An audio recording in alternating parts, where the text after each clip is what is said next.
Legend says he fought over 60 duels. Tradition holds that he never lost a single one. There was no magic sword behind his success, no inherited gift that placed him above everyone else. It was discipline, the kind so total, so unrelenting, that it reportedly unsettled the men he faced before a single blade was even drawn. His name was Miyamoto Musashi. Near the end of his life, alone in a cave, he sat down and wrote out the rules that had built that discipline. A short text called the Dokkodo, the way of walking alone. Today we're breaking down 4 of those rules, a working system that you can start using today to kill laziness at the root before it has the chance to talk you out of anything. The first rule is brutally simple. Accept everything just the way it is. For years, Musashi lived as a ronin, a wandering swordsman without a lord to serve, a place to call home, or any assurance of when he would eat next. Winters that should have broken him instead became just another condition to move through. Armor, the protection other warriors leaned on, was something he often went without entirely. And as far as the record shows, he didn't complain. And that matters far more than the sword. Complaining is a leak. Every minute spent wishing your circumstances were different is a minute of energy that never goes toward changing them. Musashi didn't waste breath on, "This isn't fair," or, "I shouldn't have to live like this." He treated the cold forest floor as a given, a starting line, not an injustice to litigate or a wrong waiting to be corrected by someone else. Most people never build real discipline because they're stuck negotiating with reality instead of acting inside it. I'd work out if I had more time.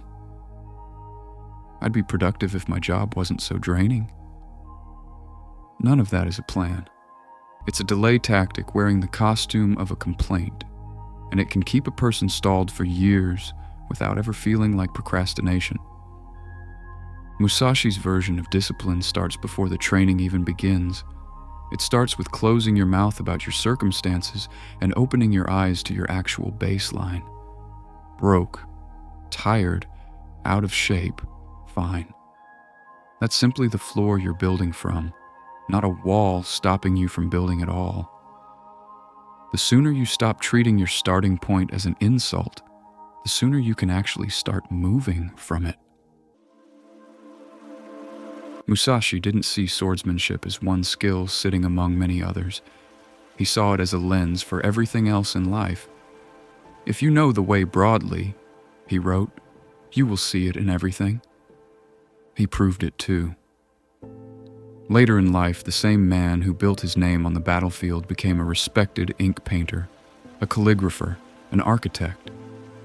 These weren't hobbies he picked up to unwind. They were extensions of the same discipline he'd already spent decades forging in combat. Master the sword deeply enough, and you don't just learn to fight. You learn how to learn. How to sit with frustration without flinching from it. How to repeat a single motion 10,000 times without resentment creeping in. That kind of mastery transfers. It shows up everywhere, eventually, in places that have nothing to do with where you originally built it. This is where most self-improvement advice gets it backwards. People try to fix everything at once. Sleep, diet, career, relationships, finances, all in the same week. Then burn out by Thursday wondering what went wrong and why none of it stuck. Musashi's method runs in the opposite direction. Pick just one difficult thing. Wake up at 5, go to the gym on the days you don't feel like it. Anything that forces you to act against your mood, consistently, without negotiation and without an exit clause for bad days. Master that single thing, and you're not just building one habit in isolation. You're building the machine that builds every habit after it. The discipline doesn't stay contained to the gym or the journal page.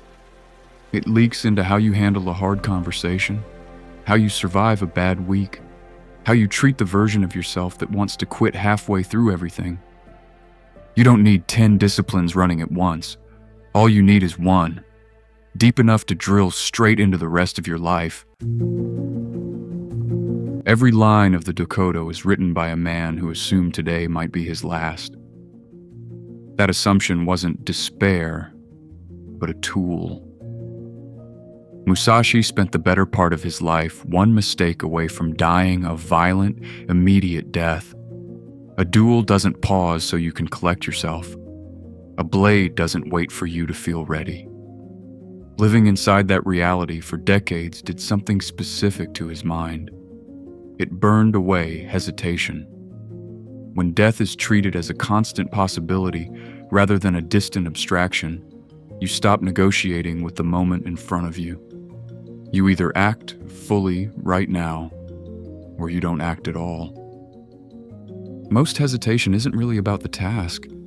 It's about fear wearing a disguise, the fear of failing, of looking foolish, of wasting the attempt. A swordsman who's made peace with the worst possible outcome has nothing left for that fear to grip onto. Remove the fear of the absolute worst case, and the merely uncomfortable cases stop having power over you. Picture the version of today where it's your last one. Would you still spend the morning scrolling?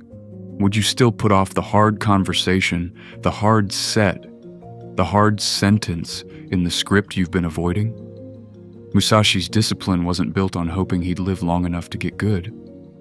It was built on acting as if he might not, and refusing to let that shrink him.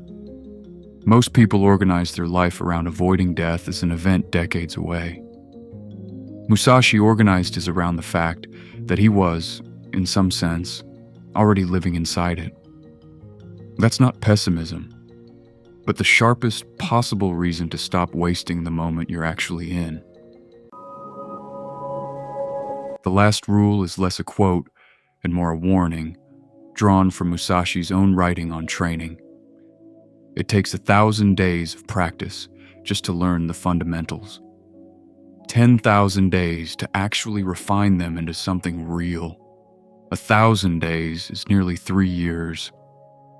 And that's just to reach basic competence. Musashi spent decades refining his two-sword style, Niten Ichi-Ryu, largely in isolation, with no crowd watching and no algorithm rewarding him for simply showing up on the days that didn't matter to anyone but him.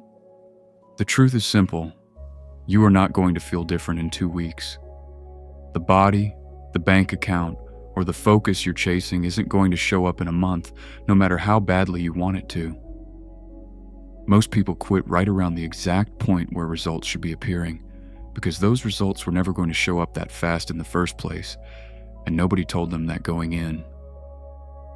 Day 12 looks identical to day 1. Day 40 still looks identical to day 1. There's no notification telling you the work finally counted, and that silence is exactly where most people break. Musashi never had that problem, because he never expected proof in the first place. He measured his swordsmanship in decades, the same way a forest measures itself in seasons, not days. 1,000 days isn't a deadline to dread. It's simply an honest unit of time, scaled to the size of what you're actually trying to build. Real discipline isn't dramatic, and it definitely isn't a montage. It's boring. A cycle of unremarkable rep, performed on a day when nobody's watching, repeated for far longer than feels reasonable. And that's the entire job. Musashi died in a cave. In his final days, instead of resting, he chose to write these rules down, so the people who came after him wouldn't have to find the way alone, the way he so often had. If this way of thinking speaks to you, accepting your starting point, mastering one thing deeply, acting today as if it's the only one you have, and committing to the long game most abandon, then you already know where to start. Walk alone if you have to, just walk. Thank you for watching.